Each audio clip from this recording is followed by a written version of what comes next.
السلام علیکم جمیعا و رحمت الله و برکاته.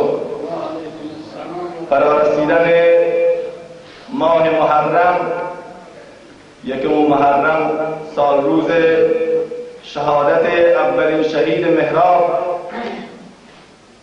امام عادل، رهبر فاضل، عالم کامل و شهید راحل حضرت سیدنا عمر بن الخطاب رضی الله عنه، خلیفه دوم مسلمانان را خدمت همه سروران عزیز از صمیم قلب تسلیت عرض می‌کنم. آری سروران عزیز، یکم محرم مصادف با سال روز شهادت امیر مؤمنان حضرت عمر بن الخطاب رضی الله تعالی عنه می باشد. لذا چون که مناسبت داره تاریخ ما با شهادت جانگداز این شاگرد مکتب نبوی به صورت مختصر به گوشه‌ای از گوشه‌های بابرکت حضرت عمر بن خطاب رضی الله عنه و بعد کیفیت شهادت ایشان و درس‌هایی که ما از زندگی نامه و تاریخ نوین و زرین و طلایی اصحاب بزرگوار پیامبر خدا بویژه حضرت عمر بن خطاب رضی الله عنه میگیریم، به اون اشاره خواهیم کرد که ما در بحث شهادت ها، در ایام شهادت و در ایام رحلت این بزرگواران سعی میکنیم با بیان کردن مختصری از زندگی نامه اینها بیاییم متأسی بگیریم از زندگی پاک و نورانی و گوهربار این بزرگواران. آری صحبت از عمر است، از عمر بن خطاب رضی الله عنه که به قول شاعر بزرگوار که می‌فرماید در نعت حضرت عمر رضی الله عنه: عمر آن مجدبر انسان، دوای قلب محرومان، ز نورش جمله نور افشان، همیشه زنده و پویا. عمر آن شیر شیروژن، عمر آن شیر شیروژن، تویی بوده از آهن، که روحش در میان تن، خروشان همچنان دریا. ز عدلش ظلمها رفته، از او بیداد هر خفته، در آن احوال آشفته، امیری بود بی همتا. عمر سردار انس و جان، ز عدلش دین حق تابان، به دل عشقش به سر پیمان، به عدل و داد مستثنا.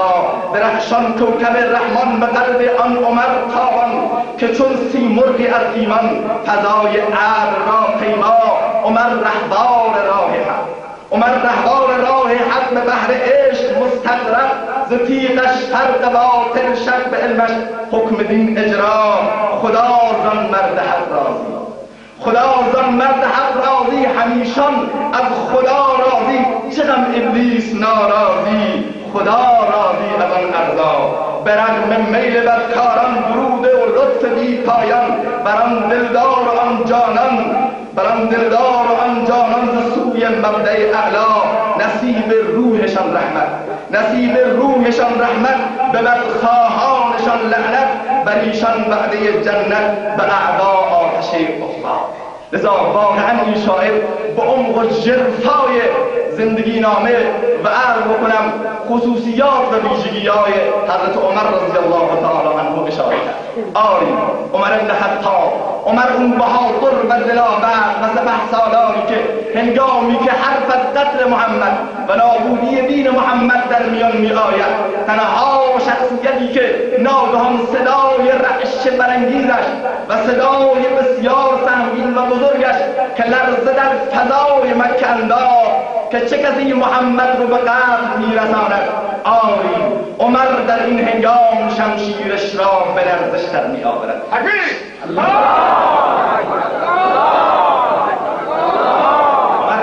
نام نیک جاهلیت را میخواد به نام خودش برای ابد در تاریخ ثبت بکنه. لذا با این جمله مفتخرانه خودش بلند میشود که من تنها میروم سر محمد رو، سر رهبر بشریت رو، سر اون زمامدار انسانیت رو از تنش جدا خواهم کرد. آری حرکت کرد، آمد در میان راه ناگهان انقلاب درونی در وجود عمر با شنیدن اولین آیات سوره طه.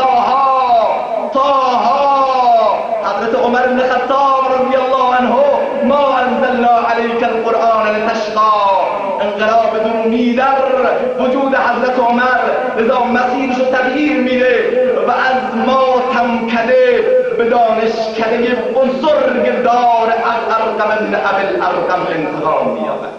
آری عمر بن خطاب میاد در روبروی بزرگترین معلم بشریت، بزرگترین منجی انسانیت حضرت محمد مصطفی صلی الله علیه و سلم. حضرت عمر میاد جلوی معلم بشریت زانوی تلمذ میزند و سند فارغ التحصیلی خودش را از دانشگاه ارقم ابن ابی الارقم از دست بزرگترین معلم انسانیت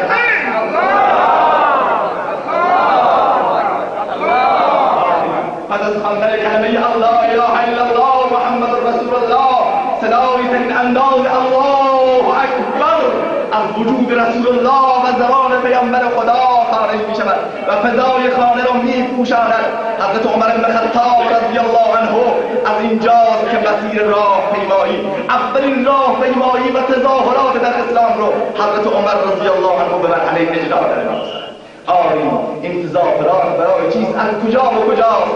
ابتدای این تظاهرات از دانشکده ارقم بن ابی الارقم و انتهایش به خانه کعبه مکرمه، اولین بیت توحید که حضرت ابراهیم خلیل و فرزندش محمد اونجا بنا کرده بود. آری عمر بن خطاب تا امروز مسلمانان حق نداشتن الله اکبر را بیرون از فضای خانه ارقم به نمایش بگذارند، اما عمر بن خطاب در رأس هیئتی 40 نفره زمامدار و جلو و پیشا پیش همه الله اکبر لا اله الا الله محمد رسول الله تا میاد در فضای کعبه و برای اولین بار ندای تن انداز و روح انگیز الله اکبر را بر فضای کعبه مکرمه میپیچاند.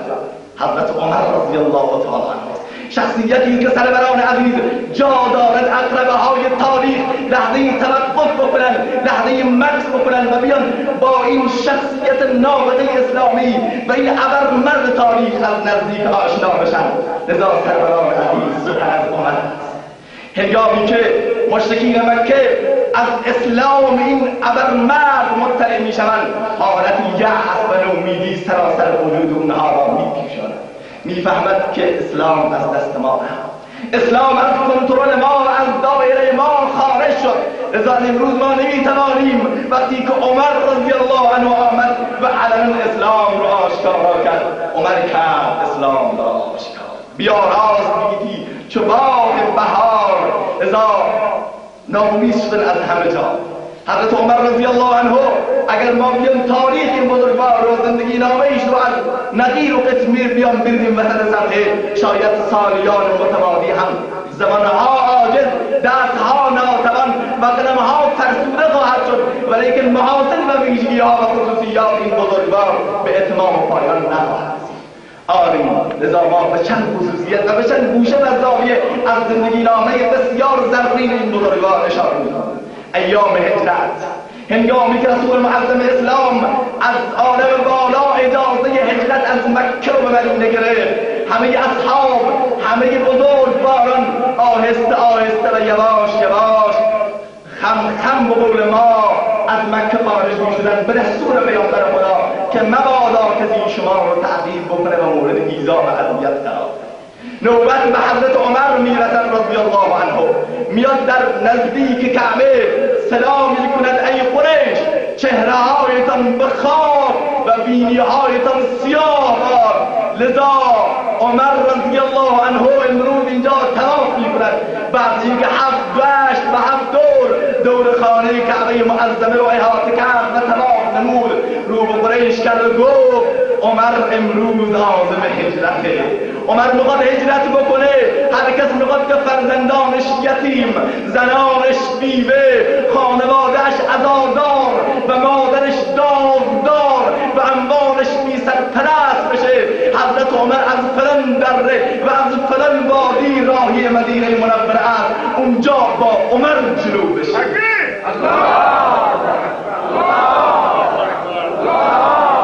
سبحان الله. هنگامی که نعره دلاور مردانه این ابرمرد به گوش مشرکین میرسد یکی را توانا و نای سخن گفتن نیست.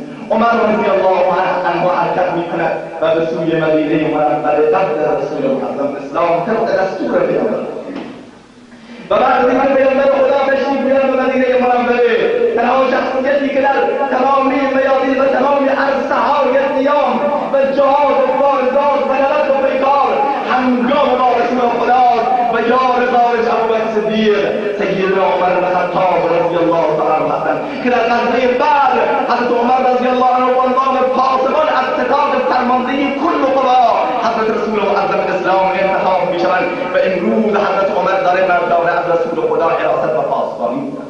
در غزوه احد، در همه غزوه‌ها حضرت عمر رضی الله عنه نقش بسیار فوق‌العاده و کلیدی در واقع داشتند و در زمان پیامبر خدا به جایی میرسد که رسول خدا صلی الله علیه و سلم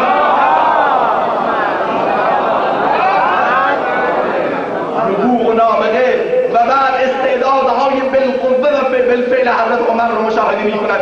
با این جمله و با این حدیث بسیار صحیح حضرت رسول معظم اسلام مقام و شخصیت واقعی حضرت عمر را متبلور و نمایان می‌سازد.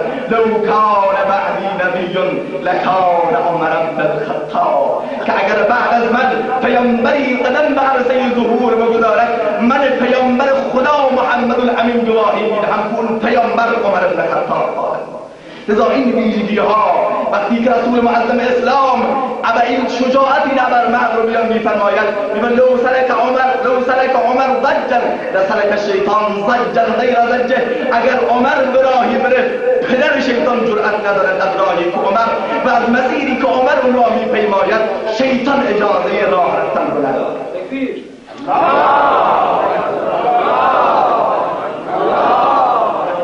بله سروران عزیز، حضرت عمر، موافقات عمر، زندگی نامه حضرت عمر در زمان پیامبر خدا، در زمان حضرت ابوبکر صدیق رضی الله عنه که وزیر اول و مشاور حضرت ابوبکر صدیق رضی الله عنه است و بعد از اینکه بعد از وفات ابوبکر صدیق رضی الله عنه زمام خلافت را به دست میگیرد به وصیت ابوبکر صدیق اونجا دستور ندادند بلکه توصیه کردند، اظهار نظر کردند، با صحابه تبادل نظر فرمودند که بعد از من اگر عمر بن خطاب رضی الله عنه زمام خلافت را بگیرد به نظر من شایستگی و لیاقت این عمل را دارد. آری صحابه از اون جایی که شناخت واقعی نسبت به حضرت عمر داشتند و حضرت عمر بالاخره غیرت حضرت عمر رو، حماس آفرینی های حضرت عمر رو در طول تاریخ مشاهده کرده بودند، همه بدون درنگ و بدون هیچ مکس فکر و استقاره‌ای دست بیعت رو در دست حضرت عمر رضی الله عنه پدرخوانه و پیامبر خدا قرار میدهد و اون را به عنوان دومین خلیفه مسلمانان برمی‌گزیند. حالا بشنوید حضرت عمر را، با حضرت عمر همراه باشیم. اولین خطبه‌ای که حضرت عمر رضی الله عنه، نخستین خطبه‌ای که حضرت عمر بعد از به دست گرفتن زمام خلافت ایران می‌فرماید، مشروع سخنرانی حضرت عمر از این قرار است. به گوشه از صحبت‌های حضرت عمر اشاره می‌کنم که ای مردم بشنوید سروران، با این فرزانگان من بارها عرض کردم امروز دولت مردان، سیاست مداران، رؤسای جمهور و فرماندهان کل قوای کشورها درس سیاست رو، درس آزادی رو، درس دموکراسی دینی رو، درس مردم سالاری دینی رو از حضرت عمر رضی الله عنه باید بیاموزند و باید به والله قسم زانوی تأمل در مکتب حضرت عمر.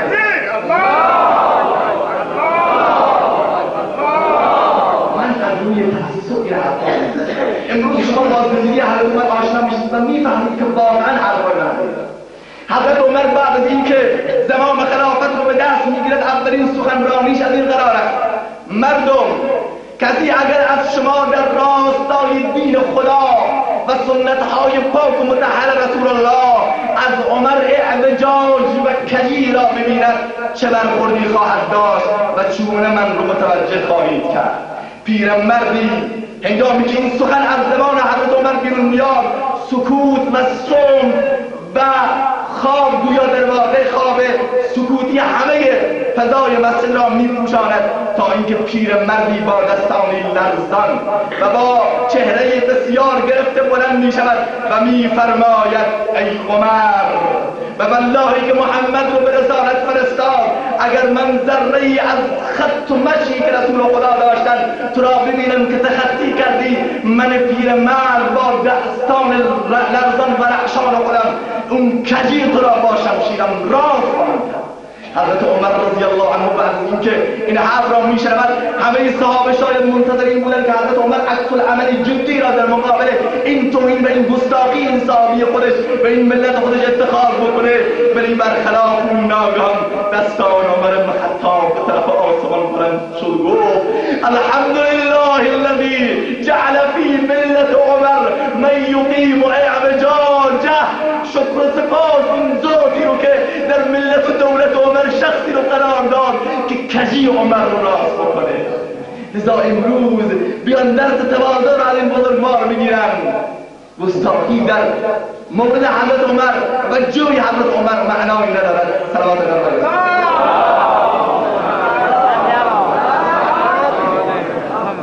بله، زمان خلافت رو به دست گرفته و یک فرد از کوچکترین افراد رعیتش این مورد را ازبایش بدون تکلف در باید صحبت شده. وقت قبلی نبود، وقت قبلی در زمان حضرت عمر رضی الله عنه نبود. حضرت عمر رضی الله عنه خودش شخصا بعد این زمان خلافت را به دست گرفت و امام جمعه و جماعت مسجد النبی مدینه گشت. حضرت عمر رضی الله عنه خودش فرمانده کل خدا. لشکر اگر در زمان حضرت عمر در صدا جبهه مسلمان جنگ می‌کردند و مستقیما فرماندهی تمامی لشکرها و جبهه‌ها شخصا خود حضرت عمر رضی الله عنه برگزاشت. مانند اون فرمانده بزرگواری که بیاد روی میز ستاد جنگی خودش بنشیند و نقشه کشورها رو فرض بکنه و با عرض بکنم خودکار و قلم قرمزی در دست راستش و بیسی و گوشی هم در دست چپش و مستقیما اون نقشه اون بالاخره محیط جنگ رو و میدان جنگ رو شخصا رهبری بکنه. حضرت عمر عیناً همین کار می‌کردن. یعنی این یک واقعیت سرگرم است. چگونه میتوانست حضرت عمر رضی الله عنه در ستا جبهه‌ای بسیار ابرقدرت، جبهه ایران، جبهه روم که یکی دو تا از جبهه‌ها و قدرت‌های ابرقدرت اون زمان و استکباری اون زمان بودن، حضرت عمر رضی الله عنه اعلام می‌کرد و بدون بیسی و بدون تلفن و بدون هیچ در اختیار داشتن هیچ گونه رسانه گروهی، حتی از بکن نامه‌ای که در اون زمان نامه‌ها ماها و سالیان طول می‌کشیدن، حضرت عمر رضی الله تعالی عنه از مدینه منوره لشکر رو فرماندهی می‌کرد و اون رو امر و نهی کرد. باور بدارید خطبه جمعه یا ساریة الجبل مؤید این واقعیت است.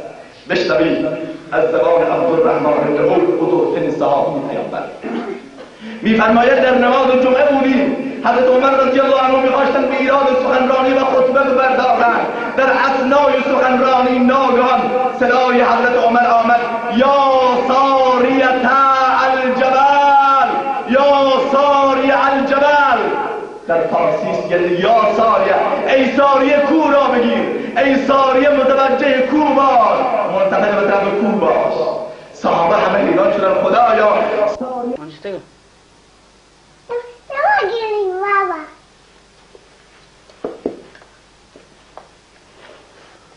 جدا سوري تدي انا شو تدي عشان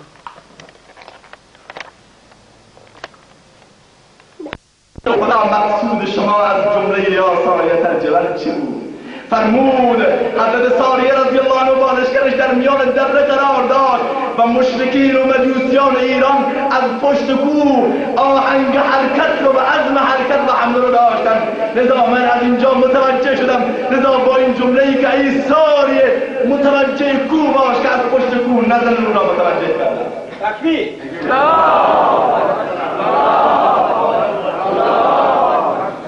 صحابه ایران شدن. کی باور بکنید واقعیت را؟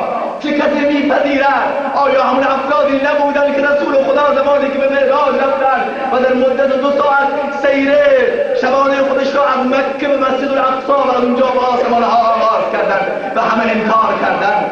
چیزی انکار کردنی بود، ولی انکار کردن از زبان هر کس شایسته نیست.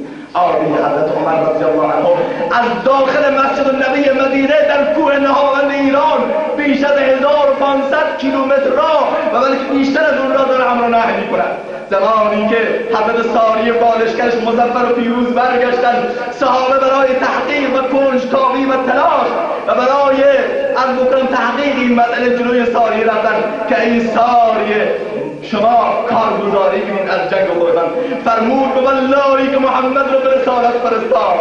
ای فرزندان عمر، ای کسانی که شما مقتدیان عمر هستید، بشنوید این بزرگوار رو بشنوید. میفرماید به والله که محمد رو به رسالت فرستاد، ما در درون دره بودیم و لشکر از پشت کو ما رو تعقیب کرد و ما رو غافلگیر نمود. ناگهان صدای عمر کوههای نهاوند رو به لرزه درآورد که یا ساری الجبل، ای ساری از پشت کوه بر دشمن بتاب.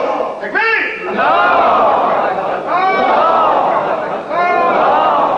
حضرت ساری رضی الله عنه این جمله رو تایید کرد و اون زمان اگر شبهه‌ای که نبود در میان صحابه، اگر شبهه‌ای هم وجود داشت، اون شبهه هم از وجود صحابه رفت. آقای سروران عزیز، عمر اون یگانه هماورد شایسته و امین توانایی بود که در تحقق بخشیدن اهداف و آرمان‌های رفیع رسول خدا و ابوبکر صدیق رضی الله عنه پیروزمندانه و مظفرانه درآمد.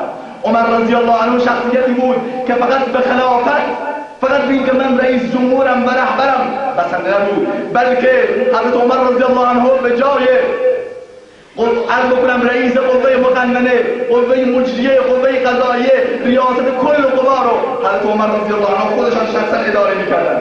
در تمام عرض بکنم علاوه بر اینها هیئت مجلس و قانونگذاری رو حضرت عمر رضی الله عنه قضات مستقل رو بالاخره عرض میکردن و پیش میکردن به اونها کارهای مردم رو. عرض بکنم به جای وزارت راه و ترابری و کارها و مسئولیت‌ها، حضرت عمر خودشون شخصا برای ساخت و ساز پل‌ها و جاده‌ها شرکت داشتن. بله، مسئولیت نیروی انتظامی، نیروی ژاندارمری، حراست، همه اینها رو حراست حضرت عمر رضی الله عنه شبها رو فقط برای پاسبانی و حراست گیرو میشد. با خدا قسم عرض کردم جا دارد واقعا تاریخ لحظه ای توقف بکنه و این شخصیت رو باید بیشتر مورد ارجاع بکنه. بلند می شود در کوچه های مدینه منوره که کجا صدای درمانده ای را بشنود که او رسیدگی بکند، کجا صدای گریه ای را بشنود، بینوایی را بشنود و به داد اون بشتاند. به قول شاعر به تن در خدمت خلقم، به جان در خدمت جانم، همین یک نکته آموختم ز فاروق سپهسالار. به تن در خدمت خلق بود، به جان در خدمت جانم. شب سه حصه بود برای حضرت عمر: حصه اول برای استراحت، حصه دوم برای گشت و پاسبانی و حصه سوم برای عبادت و دعا و نیایش با پروردگار.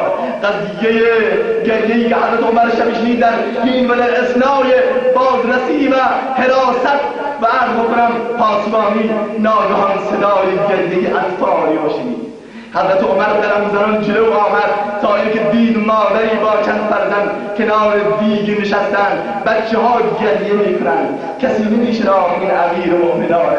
لباسی داشت مندرس و کهنه که والله قسم اگر ما را امروز شلاق بزنیم اون لباس ها را به تن نمیکنیم، ولی امیر مومنان رضی الله تعالی عنه اون لباس را سروری در دین ما، خدمتگری، عقل فاروقی و فقر حیدری، لذا جا دارد شاعران، نغمه سرایان، سخنرانان، مصنفین و مؤلفین و والله قسم تمامی قوت خودش را برای بیان کردن هویت واقعی این ابرمرد تاریخ دریغ نکن و شبروز استفاده بکنن و هنوز هم نتوانستن گوشه‌ای از کلمات حضرت عمر را برای مردم ارزا بکنن. این یک واقعیت سرد. آری یا جلو نزد اون مادر که مادر چرا فرزندانت گریه میکند، میگوید اینها از گرسنگی است. خدا رحم کند بر عمر که از ملتش خبر نمیگیرد. مادر عمر از کجا خبر داره که فرزندان تو گرسنند؟ میگون چگونه خلیفه است و چگونه رهبری است که از ملت خودش خبر نداره، از من بی و زن پیر زن خبر ندارد. حضرت عمر رضی الله عنه میفرماید داخل این دیگ چی است؟ گفت فقط آب خالی است برای تسکین دل بچه ها و آرام کردن و لالایی بچه ها. این ارمکم دیگ داره جوش میکنه و غلغل میکنه اینها بخوابد. حضرت عمر دست باش میلرزه، اشکش تمامی ریشش را و لباسانش رو خیس میکنه، بلند میشه با بدن لرزان میاد در خانه بیت المال رو میکوبد. اسلم غلامش میاد که ای اسلم این کیسه گندم را به پشت پشت رهبر بکن. اصلا میاد ای امیر مومنان من غلامم بر دوش من بکن. گفت اگر تضمین میکنی که روز قیامت گناهانم را به دوش بگیری امروز این تیزه گندم را هم بر دوش بردار. حضرت عمر رضی الله عنه امیر مومنان، کسی که دنیای ایران و روم اون زمان وقتی که نام عمر میآمد همه لرزیدن میگرفتن. امروز کیسه به دوش، کیسه گندم را به دوش دارد و نزد اون زن میرود، شروع میکرد به غذا پختن و نان پختن و مقدار گوشت و میفرماید اون زن میگه مادر برو تو خدا تو را کاش به جای عمر خلیفه مسلمانان میکرد. ای کاش امروز تو به جای عمر رضی الله خلیفه مسلمانان میشدی. عمر این ریاضت رو نداره. میگه مادر من نمیرم زمانی که اشکال این بچه ها رو دیدم تا زمانی که خنده اونها رو مشاهده نکنم به من ناقصم بلند نمیشم. حضرت عمر رضی الله عنه بعد که لبخند و تبسم افراد و بچه ها رو دید به اون مادر گفت مادر فردا بیا نزد عمر، من پیش عمرم اونجا مشکلت را حل خواهم کرد. مادر گفت باشه خدا به پدر مادر تو بیامرزه. صبح که بلند میشد این پیرزن میبیند بله اون مرد دیشبی نشستن، رفت جلوش که با او عرض حال بکنه، ناگهان دیدن که مردم رو به طرف اون شخص میکنه و میگوید امیرالمؤمنین. تا اینکه این کلام به گوش زن رسید دست پشت بره زبطال رنگش برید متغیر و سیاه از در زد بیرون گفت زن رو بگیرید. آمد نزد حضرت عمر گفت ای امیر مومنان معذرت میخوام اشتباه کردم در مقابل شما چنین سخنانی. گفت مادر من را ببخش، اگر تو عمر را نبخشی خدا میداند که پروردگار عالم بر سر عمر چه بیاورد. ای دولت مردان، ای رهبران دنیا، ای کسانی که امروز زمان امت رو به دست دارید و فقط به عنوان رهبری از تشریفاتی و رهبران و رؤسای جمهوری تشریفاتی دارن بر مردم حکومت میکنن. بیاد درس خدمت را، درس الگو گرفتن را از حضرت عمر بگیرد، با تأسی از حضرت عمر رضی الله عنه کشورداری کنید. حضرت عمر رضی الله عنه شخصیت واقعا بالا مقام بودن. سروران عزیز صلوات الله علیه.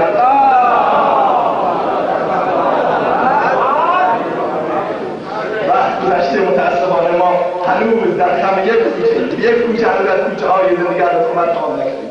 لذا چون که شهادت حضرت عمر هست من به همین اندازه بسنده میکنم ولی جوانانم را سرورانم را توصیه میکنم که با زندگی نبرد بیشتر آشنا بشن و مطالعه بکنن، بررسی بکنن، حق رو از باطل بشناسن.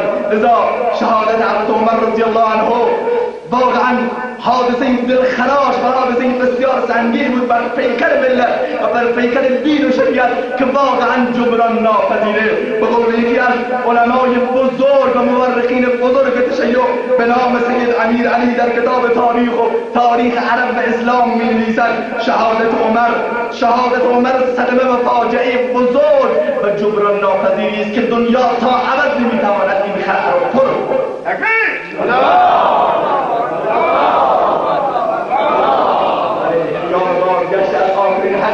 در میان ذره‌ای میخوابد، بالاخره اون بستر خودش را پهن میکند، رو به طرف آسمان میکند و میفرماید پروردگارا رعیت من زیاد شدن، ایران و روم در تحت سیطره و زمینه قلمروی مسلمانان قرار گرفته و من عمر پیرمرد شدم، به سنی رسیدم که رسول خدا در این سندان فانی رو ودا گفت به سن 63 سالگی. خدایا قبل از اینی که در ادارت من خدشه و رخنه ایجاد بشه و قبل از اینی که به ملتم ظلم و استبداد بیاد، خدایا شهادت نصیبم کن. خدایا منو به میزبانی به مهمانی خودت قبول کن.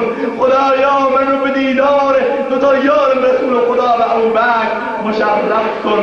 حضرت عمر بن خطاب رضی الله عنه از اونجا میاد به مدینه منوره صبح جمعه برای سخنرانی جمعه بلند می شود. بعد از اینکه محاصره ابوبکر صدیق و رسول خدا را بیان میفرماید میگه ای مردم، من در خواب دیدم که مرغی از آسمان آمد. گوش بدن سروران، مرغی از آسمان آمد و ستان نوک به شکم من زد و پرید و رفت و اون شهادتم هست. امان رفتن و الوداع گفتن هست.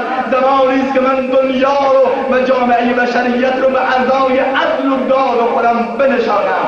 حضرت عمر رضی الله عنه اینجا میگه افراد دارن صحابه همه شروع کردن به گریه کردن چون که از دست دادن عمر از دست دادن کل دولت اسلامی. حضرت عمر رضی الله عنه متوجه شدن در واقع. لذا صبح روز قبل از محرم، روز قبل از محرم اواخر ذوالحجه، حضرت عمر رضی الله عنه عادت داشتن صبح که برای نماز میرفتن دره رو در دست داشتن. امیرالمومنین در خانه خانه مسلمانان را میکوبیدند که ای جوان، ای پیرمرد، ای زن و مرد، بلند شو که هنگام نمازه. همه را برای نماز با گفتن الله اکبر، الله اکبر، الله اکبر صدای بلند و رسایی داشت. لذا آمد و همه رو بیدار میکرد. آمد تا اینکه در مسجد النبی قرار گرفت، در محراب قرار گرفت و بعد اینکه اقامه گفته شد الله اکبر را که گفت، ناگهان خنجری زهرارو و زهراگین از داخل پشتی محراب بر فرق امیرالمؤمنین قرار گرفت. صدا پشت در همدیگر، همون صدا مرغی که خواب دیده بودند. لذا حضرت عمر رضی الله عنه بر زمین افتادند. خون حضرت عمر رضی الله عنه محراب رو پوشان و حضرت عبدالرحمن بن عوف جلو شد و نماز رو به اتمام رسان. اون مجوس ایرانی وقتی که متوجه شد که حضرت عمر را بشارت رسان، خواست از میان صفوف مسلمانان بگذرد، ولی که نتوانست، با شمشیر دو طرفه خودش شروع کرد به زخمی و مجروح کردن مسلمانان، تا اینکه 13 نفر از پروانگان و سفید پوشان و کفتران حاضر شده در مقابل رب العالمین را زخمی و مجروح و شهید نمود. و بعد اینکه متوجه شد که نمیتواند در صفوف مستحکم و مرصوص و راسخ صحابه رخنه ایجاد بکنه، ایمان صحابه رو، ایمانی که والله قسم استحکام کوهها در مقابل اون لرزش خواهد گرفت، متوجه شد که نمیتواند خودش را از صف دوم به اون طرفتر برساند. شروع کرد با شمشیر خودش دست به انتحار و خود پوشیدن و خودش را برای عمل درک باز. تکبیر!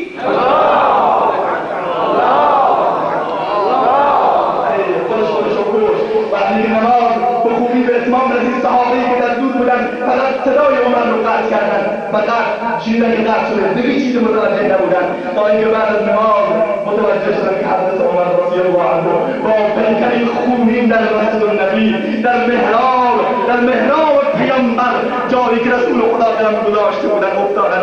لذا حضرت عمر رو به خانه حمل کردن. مسلمانان تا اون روز میگفتن گویا تا امروز هیچ بلایی، هیچ مصیبتی و هیچ فاجعه‌ای برای ما رخ نداره و این اولین حادثه این که قلب مسلمانان رو رنجور نموده است. لذا حضرت عمر رضی الله عنه فرمود ای اصحاب من رفتنی هستم، ولی فقط یک آرزو دارم، یک آرزوی من رو بید برسانید. و عبدالله ابن عمر فرزندش گفت که برو نزد ام المؤمنین عایشه صدیقه بگو عمر بر تو سلام میرساند، نگویی امیرالمؤمنین که من امروز امیر مؤمنان نیستم، من از امروز به بعد امیر مؤمنان نیستم، بگو عمر بر تو سلام میفرستد و میگوید اگر اجازه بدی من در کنار دو تا حبیبم رسول خدا و ابوبکر صدیق در خانه شما دفن بشم، چون که پیامبر خدا روزی دست من و ابوبکر رو گرفت و فرمود حافظان و بعد یوم القیامه، ما روز قیامت اینجوری برانگیخته میشویم. حضرت عبدالله بن عمر آمد، دید حضرت عایشه چادرشان را به صورت گرفتن و زار در فراق یگان مرد انسانیت گریه میکنند. حضرت عایشه رضی الله عنه دید که سلام عبدالله بن عمر را، گفت عمر استجازه میخواد برای ورود در این خانه، گفت والله قسم اینجا رو یک جسد دیگه اینجا جا میشه و اون را برای خودم نگه داشته بودم، ولی امروز امیر مؤمنان حضرت عمر را بر خودم مقدم میکنم. لذا هنگامی که عبدالله بن عمر برگشت و خوشخبری رو به حضرت عمر رساند، حضرت عمر شکر سپاس خدا را گفت و با آیه و کان امر الله قدرا مقدورا ناگهان دار فانی رو ودا گفت و دنیای بشریت رو برای ابد به اعضای خودش نشان و تا دنیا قطرات خون حضرت عمر در محراب پیامبر به عنوان اولین شهید محراب قلمداد گشت. آری حضرت عمر اولین شهید محرابه. لذا سروران عزیز واقعا چه زیباتر بوده است و اون شعر را 2 مرتبه باید بخوانم که بسیار زیباست. عمر آن مژده بر انسان درای قلب محرومان ز نورش جمله نور افشان همیشه زنده و پویا و من آن عمر آن شیروجن. بعد این صحبت را شنیدین، این شعر را خوب میفهمید. عمر آن شیروجن تو گویی بوده از آهن که روحش در میان تن خروشان همچنان دریا به عدلش ظلمها رفته، از او بیدار هر خفته، در آن احوال آشفته امیر بود بی همتا. عمر سردار انس و جان به عدلش دین حق تابان، به دل عشقش به سر پیمان به عدل و داد مستثنا. درخشان کوکب رحمان به قلب آن عمر تابان، که چون سیمرغ عظیمان فضای ارض را پیما. عمر رهبار راه حق به بحر عشق مستغرق، به تیغش فرق باطل شرق، به علمش حکم دین اجرا. خدا زن مرد حق راضی، همیشان از خدا راضی. چه غم ابلیس ها ناراضی، چه غم ابلیس ناراضی، خدا راضی عمل ارضا. برغم میل بدکاران درود و لطف بی پایان، بر آن دلدار و آن جانان سوی مبدأ اعلی. نصیب روحشان رحمت، بگید آمین. نصیب روحشان رحمت، به بدخواهانشان لعنت، بر ایشان وعده جنت، به اعدا آتش عقبا. پروردگار عالم حماسه آفرینی ها، شجاعت و ابرمردی حضرت عمر را باری دیگر در وجود جوانان ما احیا بکنه. و امروز جامعه مسلمانان فقط وجود یک عمر رو کم دارند. والله قسم اگر نام عمر امروز وجود میداد، والله قسم دش خیمان زمان و دزمنشان دوران هرگز به خودشان اجازه نمیدادند که بر عقد قبله مسلمانان بیت المقدس و در سایر ممالک اسلامی حتی دم بزنند. ولی افسوس که اونها رفتن بنا کردن خوش دسمی به خاک و خون غلطیدن. خدا رحمت کند آن عاشقان پاک. پروردگار عالم خوب به حضرت عمر رضی الله عنه را در وجود همه ما احیا و پویا بفرماید و به همه ما و جوانان ما توفیق بده تا با تأسی گرفتن از زندگی حضرت عمر با دیگر روح عمری را در وجود خودمان و در جامعه ما احیا و پویا بگردانیم. سه تا تکبیر بلند.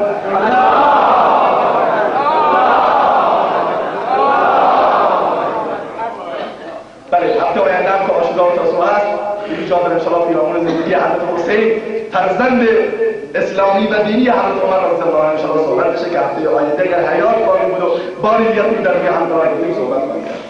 بله، بزرگترین با توجه به ذکر وقت و گذشته جا دارد بنده تشکر و قدردانی بکنم از همه سروران عزیزی که با حضور گسترده و فعالشان در انتخابات شوراها بالاخره قدمی بسیار مثبت رو برای ایجاد امنیت خودشان برداشتند.